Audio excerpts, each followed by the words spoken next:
Hey guys, and welcome to my first look at the pre-alpha of Our Darker Purpose. This is a fantastic game that is in its very, very early stages of development. They're still trying to get their Kickstarter done, so it's basically completely unfinished. But here's the concept. You have Tim Burton graphics on Binding of Isaac, gameplay-wise. Then you add a different story and enough twists to make it really interesting and not what I would consider to be a ripoff of Binding of Isaac. So let's get started here. We've got two choices here. We can choose the easier Hall of Demonstration, or we can choose the tougher Hall of Demonstration. I've been playing on the tougher Hall of Demonstration. I haven't beaten it yet, but for a Binding of Isaac-like, playing easy mode just feels kind of wrong.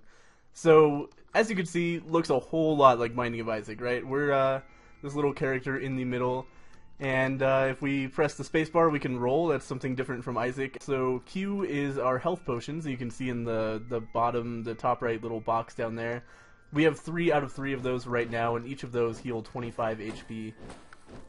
Right now, I'm not sure why the health potions don't just add directly to your health total, and they don't just give you 145 max life.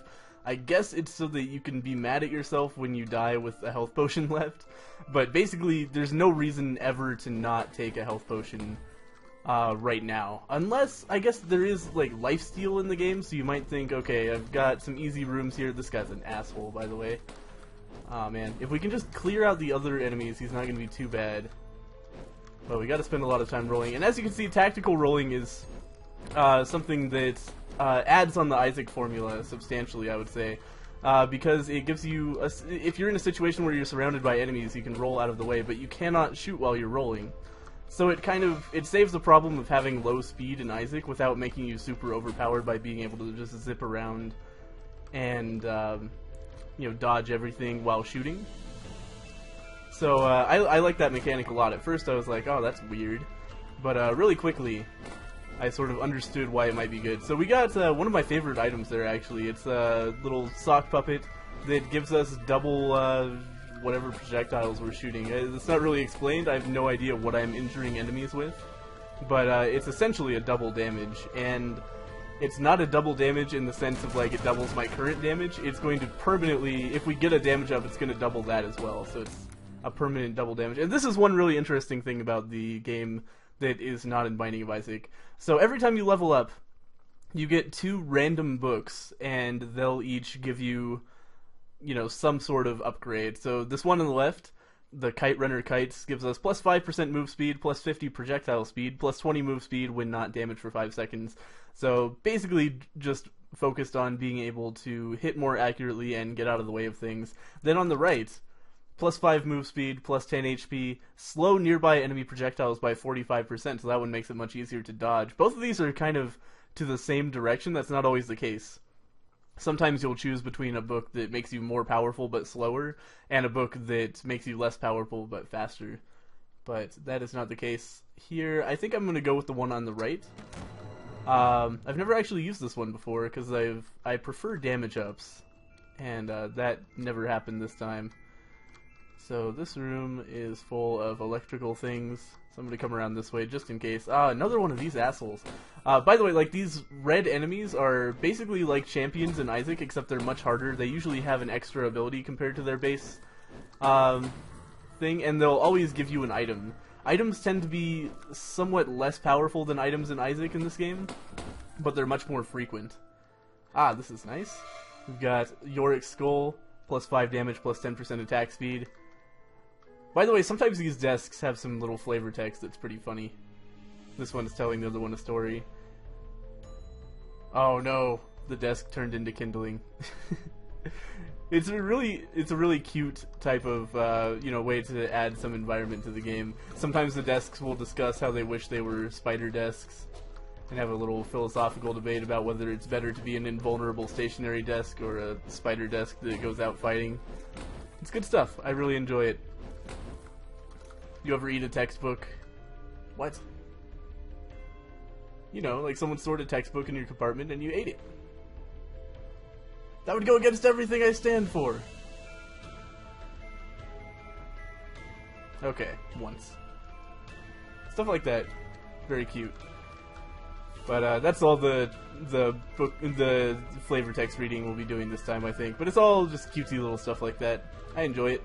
Oh shit, we missed a room over here actually, so let's go back.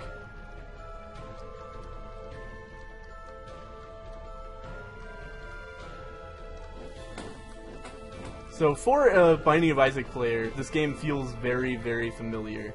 You know, the controls are pretty much exactly Binding of Isaac, down to the ability to bank your shots, like so. And you can't shoot diagonally just like that. Or just like in Isaac, I should say. And you stay away from the enemies, you do a lot of backing up and shooting, and getting the fuck away from this guy. We fought so many of that guy, he's my least favorite boss. Oh, this one's really good. Plus 15 damage and plus 1% lifesteal. So now 1% of our damage goes straight into our health. And I've tested, and it is, there are decimals, so we don't have to hit at least 100 damage to gain health. We still haven't used any potion, which is surprising. I've been doing better this run than I ever have before, I think. But that could change very quickly. This is just like Isaac, you can walk into one room and suddenly half your health or more is gone because you're in this insane situation. In fact, one time, walked into a room that was so hard I died from full health and full potions, like, immediately. Oh, there's nothing in this room. Alright. There is a health potion, but we can't pick it up. We have our max of 3. Health potions are, generally speaking, very rare in this game, so usually what will happen is you won't be doing awful, but you'll slowly get worn down, in my experience. That's what tends to happen. Alright, we got some of these trash can assholes. We've been getting a lot of damage up, which is awesome. That guy managed to hit me a little bit. This guy shoots, like, chalk clouds at us, I think. Is there still an enemy in this room? I think I am just going to take a potion and pick this one up, because I don't see myself remembering that the potion is there. Nope, that whole path is gone. So we'll go up the other way. It's a lot like Isaac in that you just kind of search around until you find the boss. I don't think there are any other distinctive rooms. There's no, like, shop or item room. There are just these mini bosses that you run into randomly and kill them for drops. Oh man, this could be annoying. These guys are a big pain in the ass, and their balls have huge hitboxes. Okay, that came out a little bit wrong, but these guys have very large areas of effect on their projectiles. Let's say they hit me sometimes when I don't feel like I was anywhere near range. Let's go up this way then. Oh shit. That's another problem I have with the game sometimes. Sometimes you walk into a room and immediately take damage because you spawned inside an enemy, and that really bothers me. But, again, pre-alpha, and, consider that. This game hasn't even finished its Kickstarter game. It's gotten, or its Kickstarter goal. It's gotten no money from that at all, and it's already just fantastic. I'm totally into it. There's nothing in this game that bothers me, or is like, oh, this game is super unbalanced, even though, for a pre-alpha there kind of should be, right? Like, that's how it works. So it's a very surprisingly competent game. And by the way, this game needs Kickstarter funds a lot, but let's go ahead and read these first. Plus 15 damage, minus 5% move speed, plus 10% defense, plus 2 light radius. Or plus 20 damage, plus 10% move speed. Enemies have 10% less HP and move 10% slower. This one seems just straight up better. Yeah. Definitely gonna take that. So not only did we become substantially stronger, but we also, made our enemies a little bit weaker. But anyway, yeah, this game needs Kickstarter funds, and I'm really surprised it hasn't gotten there. Oh, that's the boss. Okay, we're gonna stay out of there for a second. I would like to finish this off, see if we can get some more items. The boss is real scary. Every time I've gone into the boss room, I've died almost immediately. It's a very difficult fight. Is that the end? Not quite, but close enough that I'm just going to try it out. I don't want to do all that backtracking, so we're going to take this health up so we can have full health, and let's see what we can do. So this is a giant cardboard dragon. Oh man. See, look at this shit. What am I supposed to do here? So I'm just going to drink my health potions whenever I, oh man, have the health capacity to do so. But I am doing a lot of damage. We might be able to take this guy out. Oh, fuck. But yeah, I feel like this boss could maybe use some balancing, but it could also be that I just need more experience. Congrats for defeating Frosty. Thanks for playing the pre-alpha demo. Earned 5 green credits. Damage taken 160. Damage dealt 12,793. Grade passing. Wow. So that is the first time I've ever beaten the demo on, and I did it on camera, I should say. Let's go ahead and do one more run.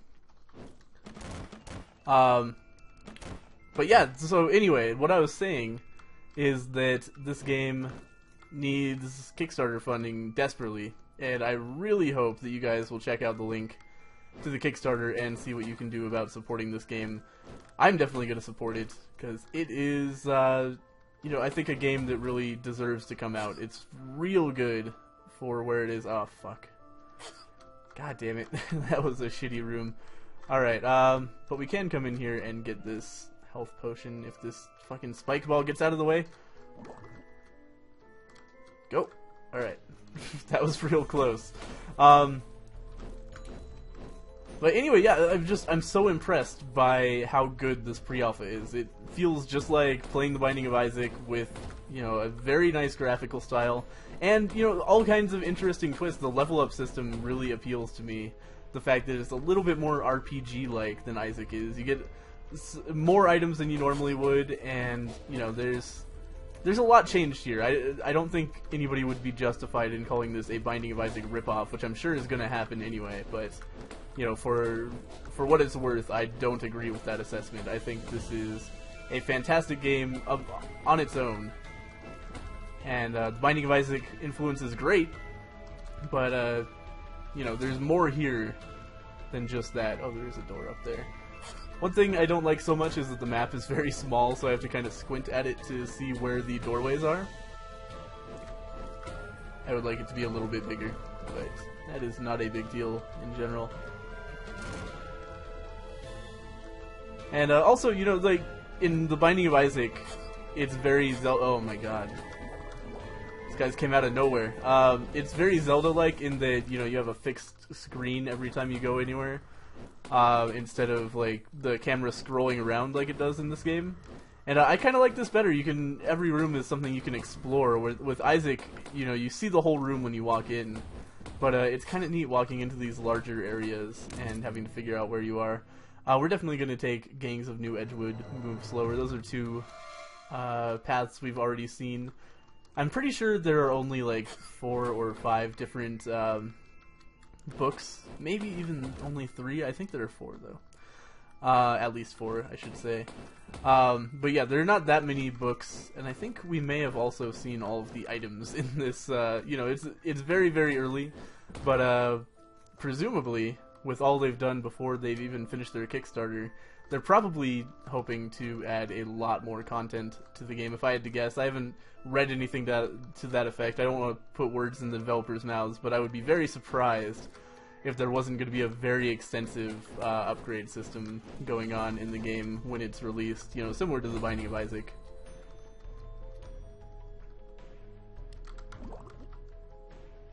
Grab that. This asshole again. That guy looks so sad about just hanging out with his balls. He doesn't like it at all.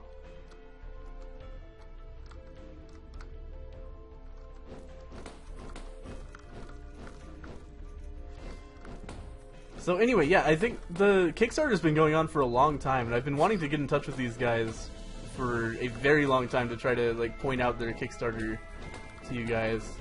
Oh, interesting, you can't hurt those guys while they're disappeared. I didn't realize that. No wonder they always take so long to kill. Yeah, I was trying to get in touch with these guys for a long time, but they didn't have an email or anything anywhere. But just today, I managed to get in touch with them. I think they reached out to Nick and Josh, and I talked to them. And then they saw it on Twitter and pointed out that they had their email up, so I emailed them. But yeah, I've been interested in this game for a long time on Kickstarter, but they only have like under a week left, I think, and they're a little under half of the way to their goal. So I'm really hoping you guys will go out and support them. And Also, you know, hopefully Northern Lion will do something on this game soon, because it seems right up his alley. And, you know, between all of us, you know, I know Nick and Josh have also done videos. Hopefully we can get them the rest of their Kickstarter goal, because this is a game that deserves to be made. You know, when I was looking at the Kickstarter page, I wasn't convinced. I was like, it looks cool, but like, is this really going to be, you know, solid gameplay-wise? And the answer, after I've, you know, spent maybe an hour, hour and a half playing it, is absolutely. Controls perfectly fine, looks great, so everything's so fluid and fantastic. I love it so much. Really good game. And I know I'm just going on and on about how much I like this game, but really, like, for a pre-alpha, you know, you have to keep in mind that any small concerns I have about a pre-alpha are kind of, you know, they're very minor in comparison to the fact that the proof of concept here is so strong, because this is such an early, you know, stage of development for this game, and it's, you know, for it to be this good, for me to just want to keep on playing it at this stage is, you know, a very strong, very strong statement for the quality of the final game. It's unusual to see a pre-alpha that's not kind of frustrating and broken. Grab our little pet. And this time is going more like my usual run-through of our Darker Purpose, in that I'm slowly dwindling health, and we're probably going to end up dying on the boss if we even get that far. Or we'll just walk into a room that's a big pain in the ass and die to that. Oh man, where did that come from? Damn it. Alright. More damage and defense, less move speed. I think I would rather have the slowing enemy projectiles. So we'll take that. Because I don't like the move speed down so much. It's not a huge deal in this game with the roll. Which is, again, a fantastic mechanic. At first I was really skeptical of it, but it really is a good balance of, like, not letting you just zip around and shoot things, but also not making you explore the map slowly, or, you know, have a lot of trouble dodging. You just have to balance offense and defense when you're rolling, which is great. Yep, there's another situation where I walk into a room and instantly take damage. It's always fun. I think I saw the boss room back there, but we're not quite ready for that. I would also like to see designations on the map similar to Isaac, you know, like, hey, you left a health potion in there, the boss room is this one, stuff like that, because right now it's very bare bones. Just like, this is the shape of the rooms, this is where the doors are, figure it out. Which is fine, but not ideal. That was a real hard room. I was just gonna sit there and shoot very slow-moving clouds of chalk at me until I killed him. But luckily we have quite a bit of damage. So, oh, this guy's difficult, but I like fighting him. He's an interesting mini-boss. It's one of these desk motherfuckers. Oh, this is a weird room to fight him in, though. Yeah, he's one of those desk motherfuckers, but he has 4 desks. That was actually really quick. That sock puppet is really overpowered. It's double damage forever, with no downside. Not that I'm going to complain about it. I'm just saying that I really enjoy having the sock puppet. Look at this. It's destroying everything. I guess with the sock puppet I really should be focusing on stacking damage upgrades, because now they count twice as much. Which almost certainly makes it worth more than any other kind of upgrade. We're going to try to grab this health potion with some success. And now let's go fight the boss. Looks like that's going to be the last room. But with the 0 health potions and 46 HP, I don't see it happening, unfortunately. Did I take damage there? No, I didn't. Okay, good. Oh, man. Oh. See, that's what usually happens when I go into the boss room. Just immediately take all of the damage. But anyway, that is Our Darker Purpose. I'm going to leave a link to the Kickstarter. Please go, consider going and supporting it. Or tell all your friends about it. Do something, because this is a great game. I think you guys would all enjoy it if you're here from my Binding of Isaac series. And it would be a disservice to the gaming landscape if this never got funded and never was able to be released. So please, please, please go over there, check it out, and yeah, hopefully we'll hear more about this game later on. I'm definitely going to be covering as much as I can of this game as the beta comes out and so on and so forth. So thank you guys for watching. I will see you guys next time.